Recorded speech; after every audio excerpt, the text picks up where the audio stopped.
Budapest appelle à discuter des sanctions, au lieu de les prolonger automatiquement. Le 13 septembre, l'UE a prorogé de 6 mois les sanctions contre la Russie.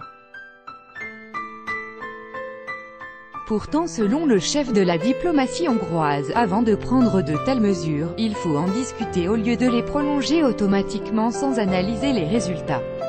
L'UE doit discuter de la question du maintien ou de la levée des sanctions contre la Russie, mais ne pas les prolonger automatiquement, a déclaré le ministre hongrois des Affaires étrangères, Péter Szijjártó, dans une interview accordée à RT. Nous avons clairement désigné le besoin de dialogue, de discussion honnête et directe sur les sanctions si elles étaient une réussite ou non. Analysons les faits. Les sanctions ont-elles aidé l'économie européenne ou l'économie russe ou, au contraire, ont-elles contribué à faire pression sur l'économie russe? Ont-elles aidé à mettre en œuvre les accords de Minsk? C'est après avoir répondu à ces questions que nous devons prendre des décisions concernant notre avenir, a indiqué Péter Szijjártó. Le chef de la diplomatie hongroise a noté que le gouvernement italien actuel s'opposait également à la prolongation automatique des sanctions.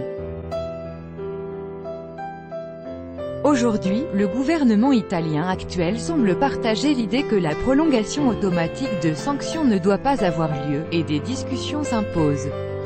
Le 13 septembre, l'UE a prorogé de 6 mois les sanctions visant des personnalités et entités russes accusées d'avoir porté la soi-disant atteinte à la souveraineté de l'Ukraine. Selon le communiqué du Conseil européen, ces mesures, à savoir la gel des avoirs financiers et les restrictions de voyage, visent 155 individus et 44 sociétés. Les sanctions imposées depuis mars 2014, et qui doivent être renouvelées tous les 6 mois, resteront donc en vigueur au moins jusqu'au 15 mars 2019.